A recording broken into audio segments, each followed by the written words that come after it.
जिला हालचाल आज रही कंधमाल जिला तथ्य देइछन्ति आम कंधमाल संवाददाता उत्पल कुमार साहू और उपस्थापन मो महेन्द्र कुमार माझी। कंधमाल जिले में विद्युत समस्या एक प्रमुख समस्या।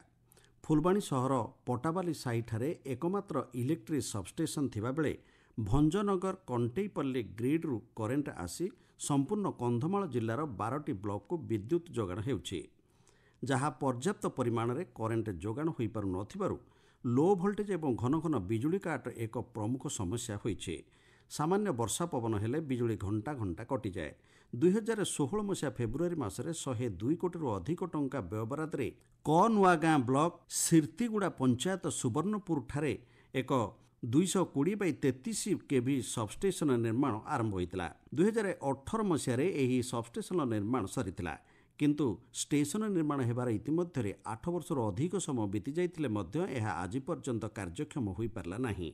एही घटना उपरे बालीगुड़ा विधायक चक्रमणि कंहर कहिसंते ये बहुत दिन है जे कंधमाल जिला को इलेक्ट्रिक ग्रिड को माध्यम माने ग्रिड को गोटे बसी सिर्तिगुड़ा ठारे जोटा कि बसी आपन से बहुत दिन है ऑलरेडी काम भी सरी जाइए, किंतु तार कौन जिते बड़े भी आम इलेक्ट्रिक डिपार्टमेंट को आम प्रश्न करूँ वा पचारिचु से मैंने केवल आगे मेन लाइन जोटा जो सर्वे करते से किसी जगह टावर हो पारि ना सब से कथा कही आसुँच। तो मु सरकार को अनुरोध करी जेहेतु कंधमाल जिले से ग्रिड को जब सिर्तिगुड़ा जो ग्रिड को चली से कम संपूर्ण हेले कंधमालवासी बहुत समस्या रोचे समस्या रहा।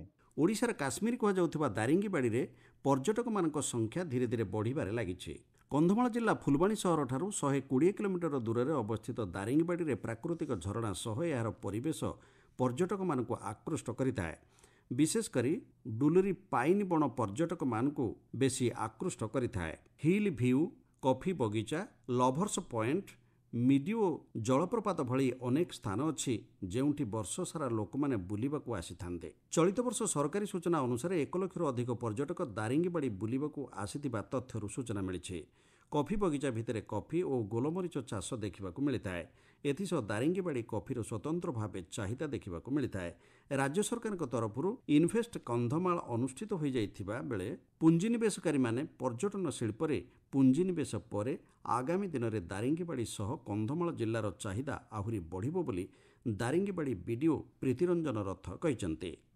राज्य सरकार एवं आमर मान्यवर जिलापाल सहायता बर्तमान आमर इन्वेस्ट कंधमाल होइछि। बड़ बड़ इन्वेस्टर आम राज्यर एवं राज्य बाहर बड़ बड़ इन्वेस्टर माने आसीचंती एवं एमओयू से माने स्वाक्षरित करिए बोली चुक्ति करिए बोली से माने कथा देई जाइछंती। पर्यटक मानकर कौन से जमती असुविधा परिलक्षित न हुए आम बजेट्रु ब्लॉक बजेट्रु जिला प्रशासन कलेक्टर मिलित सहयोग एवं राज्य सरकार मिलित सहयोग आम पर्यटन स्थल गुड़िक विकास करने संगे संगे पर्यटक मानक पय जहाँ सुविधा सुजोग अच्छी विशेषकर टॉयलेट एवं पानीय जल ताहा आम करूछु। एवं मु एटी अपील करने को चाहे पर्यटक मैंने आसतु एटी विजिट करंतु एवं आमर अतिथि देव कॉन्सेप्ट जो अच्छी ताकू से माने उपभोग करंतु एवं दारिंगीबाड़ी प्रकृतिर जो कोଳରେ दारिंगीबाड़ी अच्छी ताकू से माने नेचर को उपभोग करने संगे संगे से माने मनोरंजन करने सुजोग पाआंतु। दारिंगीबाड़ी कॉफी बगीचा भितर गोलमरीच चाष कर स्वावलंबी होउछंती स्वयं सहायिका महिला गोष्ठी। कंधमाल जिलार एकमात्र कॉफी बगीचा भितर एही गोलमरीच चाष होइथाए।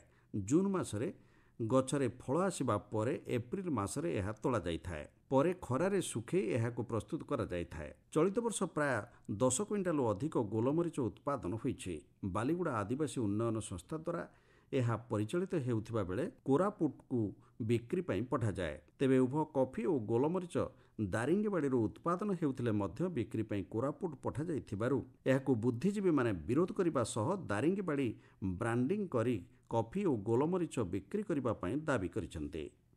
चलित मास 12 तारिख फुलबाणी कोरोनेशन पड़ियारे प्रथम कंधमाल खाद्यमेला अनुष्ठित हेबो।